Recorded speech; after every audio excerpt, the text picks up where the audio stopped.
Hi, good afternoon, everyone. My name is Zhao Qiansu from Dr. Yinghao Wu's lab in Albert Einstein College of Medicine. I'm glad to share my research here. Today, I'm going to talk about a multi-scale study on the mechanism of spatial organization in ligand receptor interactions on cell surface.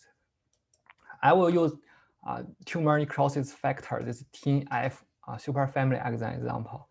Let's see what is this TNF protein. It's when a tissue experiencing external harmful stimuli, for example, the pathogens, the primary response of the tissue is inflammation. In the beginning of the inflammation, the cytokines are released from the cell, and the leukocytes will diffuse along the gradients of cytokine to reach the site of injury to kill the pathogens. Tumor necrosis factor, they are the major class of cytokines in the early inflammatory events. Tumor necrosis factor is ligand, this yellow, that expressed on the membrane surface. And when the TNF ligand binding to its corresponding receptor, it will trigger a series of downstream signaling. For example, it will trigger the inflammatory response, or finally result in the nuclear factor kappa B activation. Nuclear kappa B is a protein complex that controls the DNA transcription, cytokine production, cell survival. So stimulating or inhibiting this TNF superfamily signaling pathway is expected to have therapeutic benefits for patients with cancer, autoimmune, and infectious disease. And understanding the mechanism of the TNF superfamily signaling and understanding their structure is also can shed light to the new drug design. Okay, next, let's review our current understanding of the structure and the geometry of TNF superfamily receptor and ligands. This green, this is a ligand trimer binding with 3 receptors. Okay, and then they form a stable complex. This stable complex, this is a basic signaling unit in the system, and this receptor can we can see this receptor can interact with ligand. At the same time, this receptor can also interact with other receptors. This is a receptor dimer crystal structure. Okay, for efficient signaling, this complex can aggregate together. This is the top view of the complex, the ligand trimer in the center binding to 3 receptors. And this receptor can binding to other receptor from other complex. This complex aggregate together form a hexagonal structure.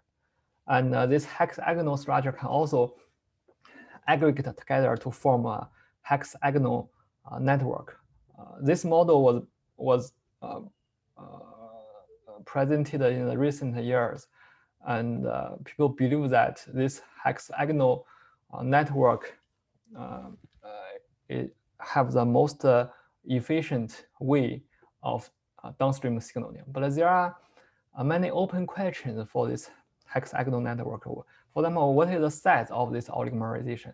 And what is the maximum size? And how the receptor-receptor interaction, receptor-ligand interaction contribute to the oligomer size? And the molecular mechanism of this oligomerization is also unclear. Okay, but the computer simulation is a powerful tool to answer this question. Here, we use multi-scale simulation to study the oligomerization of the TNF superfamily. First, we use all-atom molecular dynamic simulation to study a small system, including a single receptor or single complex on membrane. We only show the protein and the membrane head group. The tail and the water are not shown here. and we can simulate the behavior of protein in 100 nanoseconds. Then we use the coarse-grained Martini force field to simulate a larger system. For here we have 4 identical complex. We can investigate how these complex interact with each other and how they form oligomer. Okay, so this system is 5 times bigger than the previous system. And then finally, we can use Kinetic Monte Carlo model to study hundreds of complex in seconds time scale. Okay, you can see, and we can use the all-term simulation results to validate the Martini results, and we can use Martini results to provide insights into the Kinetic Monte Carlo simulation. So from left to right, the resolution is lower and lower, but from left to right, we can simulate a much larger system at a longer time scale. Here. Okay, so first of all, we start with a small system for a single complex or single receptor on the membrane surface.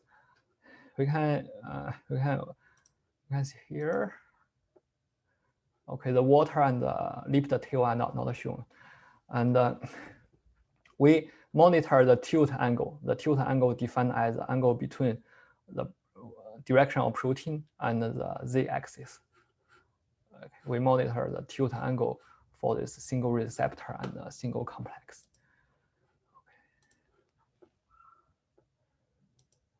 Okay. And from the simulation, we can calculate the tilt angle distribution.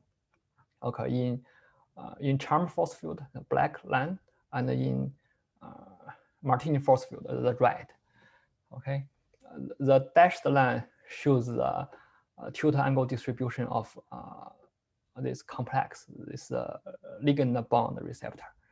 We can see in the presence of ligands, the protein have a small tilt angle. That means in the presence of ligand, this protein is more perpendicular to the membrane surface. But in the without the ligand bond for the single receptor, we can see they have a large tilt angle. It's more pointing towards the membrane surface. And we can, from this simulation results, we can see that the results of Martini force field and the charm Alter force field, they give us a similar results. Okay, this tells us the coarse-grained Martini force field is able to capture the basic difference in conformational fluctuation between ligand bond and the ligand unbound systems. Then we utilize this Martini model to a larger system. Okay, in this system, we have 4 identical complex. Okay, each complex have a green ligand trimer binding to 3 receptors. Okay, after a while, the 2 complex encounter with each other. Then after a while, the other complex aggregate together. After some time, the 2 small clusters merge into a large oligomer. Okay, this tells us that the TNF complex are able to form oligomer on plasma membrane. Okay, a control system was constructed without any ligands. You can see after this is a configuration after 10 microseconds simulation. We can see this receptor form irregular spatial pattern, but in the presence of ligand, this receptor form a more ordered spatial pattern. This result is consistent with recent experimental results, showing that in the presence of ligands, receptors are more ordered. And since we know that in Martini force field, the protein-protein interaction is overestimated, so we increase the temperature to 347 K to weaken the protein-protein interaction. And then we also introduce a scaling factor alpha. alpha equals 0.8, that means the linear Jones and the electrostatic interaction in the Martini force field is scaled down to 80%. Okay, and in the 3 cases, we also calculate the minimal distance between the complex as a function of time. We can see no matter how we tune the force field, increase the temperature or scale down the force field, these 4 complex always aggregate together and form a more ordered spatial pattern. Okay. And to decipher the mechanism of this complex interaction, we study the domain distance between the receptor, because each receptor have 1, 2, 3, 4 extracellular domains. We calculate the domain distance at this binding interface. Here we have 4 complex. We have 3 binding interface. Okay, we can see that at this 3 binding interface, it's always that domain 1 interaction occurs first. Black occurs first, then it's domain 2, domain 3, domain 4 interaction. Okay, this tells us that the domain 1 interaction initiates the complex aggregation. Okay, so finally we propose the kinetic pathway of receptor oligomerization on cell surface. Okay, without the ligands, the receptors form irregular spatial pattern. In the presence of ligands, they form a stable complex. Then the domain 1 interaction initiate this complex interaction.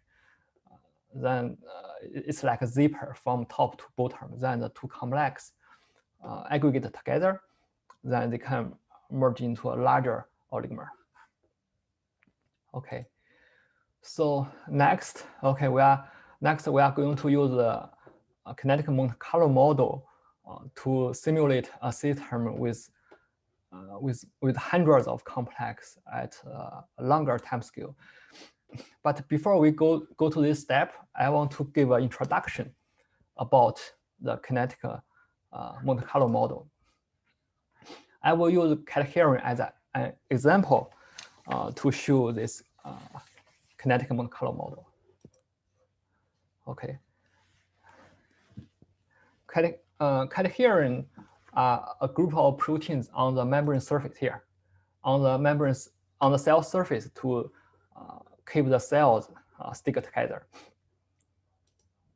Cadherin can interact with other cadherin proteins on the same layer. It can also interact with the cadherin protein on the opposite layer. Okay, this junction formed by cadherin protein play a very important role in the cell-cell interaction. It's and here, okay. This is, but in this study, we only focus on the cadherin interaction in the same layer. Okay, this is a cadherin protein. Okay, this cadherin protein have 5 extracellular domains, and we build up the domain-based rigid body model. Each rigid body bead represents 1 extracellular domain. 5 domain, we have 5 beads, and the recent experimental study indicate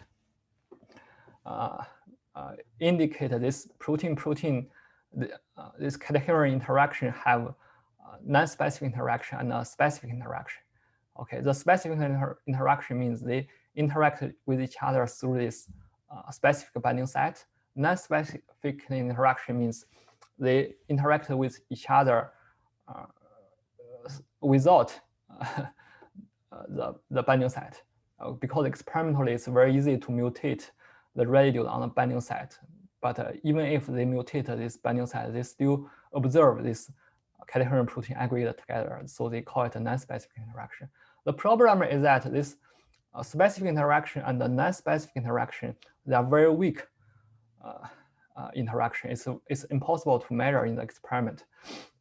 So here I will show how we use combine experimental results with our chemistry simulation to decipher this protein-protein binding parameter.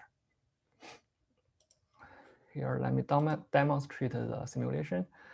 The Hexagonal randomly distribute on the 2D surface, and there are two scenarios. The stochastic diffusion, that means the protein can randomly diffuse and rotate in the system, and they can also association and dissociation. If the distance and the angle between two proteins satisfy the criterion, they have a probability to associate together. After the association, they also have a probability to dissociate. Okay, this system is a wild system. They have specific and non-specific interaction. Okay, here. And we ran this simulation in 50 independent replica. And after that, when the simulation gets equilibrium, we can calculate the cluster size distribution as a, we can calculate cluster size distribution at a different concentration. We input a different concentration, so we can calculate a different cluster size distribution. This is a mutant system. That means in this system, we only have a non-specific interaction. And the wild system, we have a specific and a non-specific interaction. We can see that in both systems, for higher concentration, okay, the blue, the large cluster size are more populated. Okay, then we can compare this distribution with experimental data. Okay, this panel A and the panel C is experimental result showing the cluster size distribution for the wild type and the mutant type coherent at high, intermediate, and low concentration. And at this intermediate concentration, we also run simulation at this concentration. And then we compare our simulation distribution and experimental distribution together at this specific concentration. We can show that they are consistent with each other for wild type and mutant type coherent. Okay, and since this cluster size distribution not only depend on the concentration, it's also depend on the interaction, the protein-protein interaction on-off rate. So next we can tune the on-off rate to find out what is the optimum on-off value for the interactions here. First, we study the mutant system, because in the mutant system we only have two unknown parameters on-off, the non-specific on-off parameters. So we can tune this parameter. Okay, we have different on rate, different off rate. We can run simulation at each case, and for each panel we have 20 independent replicas. And when the simulation gets equilibrium, we can calculate the cluster size distribution. Okay, we can find out which combination have the cluster size distribution that is most close to the experimental results. Okay, this value indicates the characteristic cluster size. It's come from the first order fitting. Yeah, the distribution fit to the first order exponential. And this value indicates the characteristic cluster size. We find out at this on-off rate, this distribution curve is most close to the experimental data. So we know that the non-specific interaction on-off rate is this value. Okay, we can identify this value. So next we put this value into the wild system. Because the wild system have non-specific interaction and a specific interaction. Since we already know the non-specific interaction, right now in the wild system, we only have two unknown. This on-off rate for the specific interaction. We run simulation at a different on rate, and we run simulation at a different off rate. Okay, each combination can give us a unique cluster size distribution. And we can find out which distribution is identical to the experimental results. So finally, we find out at this on-off rate, this distribution is identical with the experimental result. So we know that, okay, this is the value for the on-off value for the specific interaction. So here, this on-off rate is in the typical range of protein-protein interaction. Okay, we also, to ensure the simulation capture the experimental behavior, we also measure the association time distribution for mutant and wild type cadherin in experiment and simulation. I think here this parameter give us at this specific time what's the probability of a protein still associate on the cluster. The solid line indicates simulation results. The simulation results that showing that the wild type blue, the cadherins of wild type have higher probability to associate on a cluster than the mutant type. This result is consistent with experimental results. The blue is above the red, blue above the red. So yeah, so for this association time distribution, the experimental results and the simulation results, they are quantitative consistent with each other. So I think our results showing that the robustness of kinetic Monte Carlo simulation, and this we can also apply this method to other membrane protein system. Okay, next, let's go back. Okay, we apply the kinetic Monte Carlo simulation to study the oligomerization of TNF superfamily. This is a TNF complex. Okay, each receptor have 4 extracellular domains. So we use 4 rigid body beads represent this receptor. The red is a ligand trimer. We have 3 red beads, rigid body beads, to represent this ligand trimer. Okay, so this is a literal view of 2 receptors. The receptor interaction with each other through this cis binding site, and this top view, the receptor ligand interaction through this trans binding site.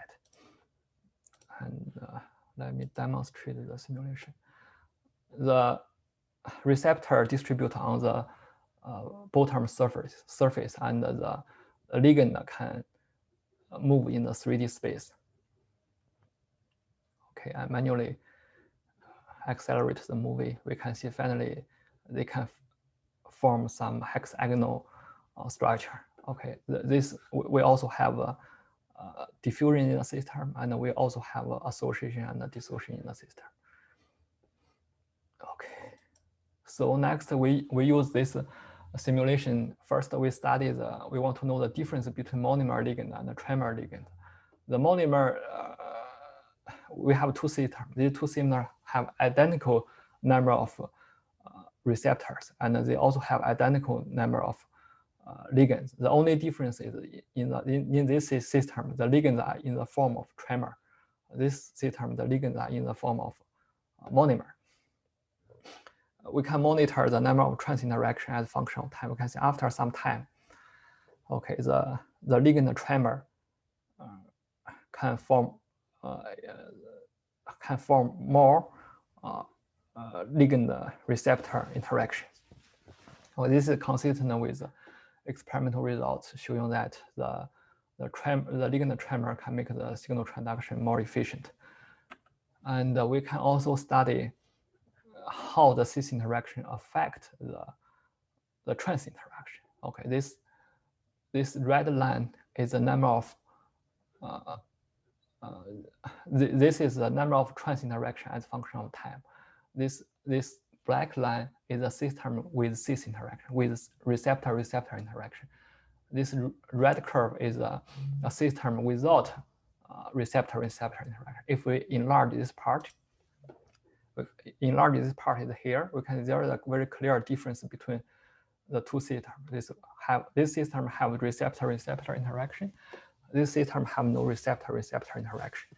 And we can convert this number of trans interaction into the histogram. There is a very clear difference. This shows that, this tell us that in the presence of cis interaction, the trans interaction are promoted. The cis interaction can promote the receptor ligand interaction. And we can also study how this binding affinity affect the trans interaction, number of cis interaction, how this binding affinity affect every cluster size and the maximum cluster size. We can focus on here. At this point, this system have the strongest binding affinity. With the strongest binding affinity, they have a maximum average cluster size, but this maximum binding affinity couldn't guarantee the system have the largest oligomer. Okay, the strongest binding affinity can guarantee the average cluster size is maximum, but couldn't guarantee the largest oligomer size is maximum. We can also study how the ligand receptor concentration affect the trans, the cis interaction, how the concentration affects the largest oligomer and average cluster size. We can see here with the highest concentration, couldn't guarantee the system will form the largest oligomer. Okay, now I'm going to apply our previous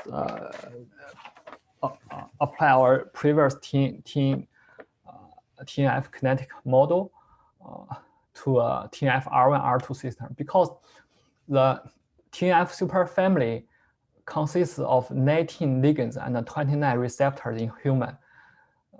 And these receptors and the ligands, they have similar structure, but they have very different functions. For example, the TNFR1 R2 system, this TNFR1 R2, this TNF alpha ligands binding to R1 receptor, the TNFbeta ligands binding to TNFR2 receptor. They have similar structure, but they have very different function.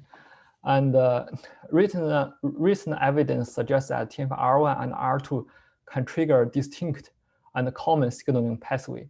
And their signaling pathway can also crosstalk with each other. And recent years, people are trying to selectively target R1, R2 system for therapeutic purpose. This strategy can provide some specific treatment for autoimmune disease. So a more fundamental question for us is, what's the difference between the R1 and R2 system?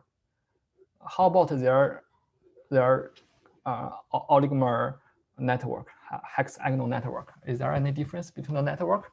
So we apply the domain-based different reaction algorithm. So same as before, we have the receptor distributed on the membrane surface. We have a TNF ligands in the 3D space.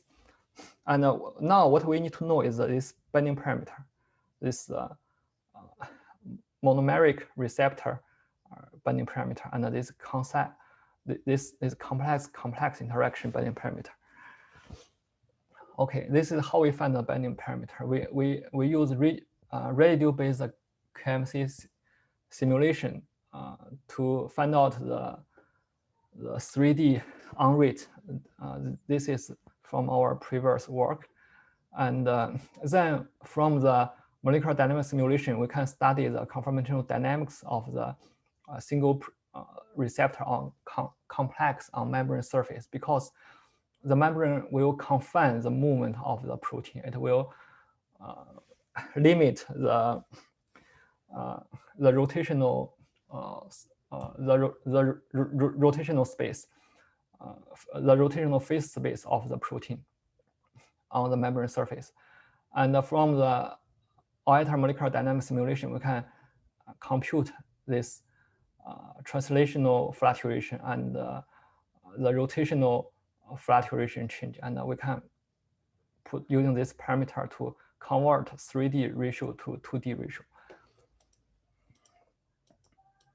Okay, this is a translational fluctuation in the z-axis. We have 1, 2, 3, 4 system. We can calculate this translational fluctuation distribution. Okay, this Gaussian-like distribution indicate our simulation is reach the equilibrium, and we can see the R2 system is the distribution R2 system is wider than R1 system. This means the R2 system is more flexible, and in the presence of ligands, the red two panels, is narrower than the left two panel. This means in the presence of ligands, this the protein is less flexible. And we can also calculate the Euler angles. From this Euler angle distribution, we can calculate the 2D binding rate. Okay, put all these parameters into this equation, we can find out the 2D binding rate. Okay, so this is the results. Initially, they are randomly distributed in the C term, and since the R1 C term have stronger trans binding affinity and complex cis binding affinity, so the R1 C term have more trans interaction and more cis interaction, and also the average cluster size of R1 C term is slightly larger than R2 C term. And the interesting part is here, since the R2 protein have a longer linker, so the R2 protein is more flexible. That means it's easier for R2 protein dissociate from the cluster. When the receptor dissociate from the cluster, the two receptors can form a monomer.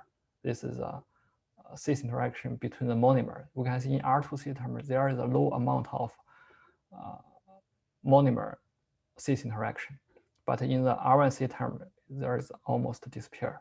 This monomer cis interaction almost disappear. Okay, this is the final results for R1 and R2, final configuration for R1 and R2 system. It's surprising because previously we show R1 system have a larger average cluster size, but R2 system can form an even larger maximum hexagonal network. We can this is the maximum size of oligomer in the 2 system. We can see the R2 system, the maximum size of oligomer in the R2 system is almost twice as R1 system. And this is cluster size distribution. We can see in R2 system the large oligomer are more populated. Okay, this matters because the R1 system have a strong trans and cis interaction, so they can form complex easily. But these complex are very difficult to dissociate, and therefore the proteins are kinetically trapped in small oligomer due to strong cis interaction. But in the R2 system, the oligomers are more dynamic due to the weaker binding affinity. The small oligomer have a higher probability to dissolve and merge into a larger cluster. So the conclusion is that the higher binding affinity between the protein may not lead to the maximum cluster size. Maybe the weaker binding affinity is better for the protein system to form a maximum cluster size. Okay, yeah, that's it. Thank you. Thanks to the funding. I'm glad to take questions.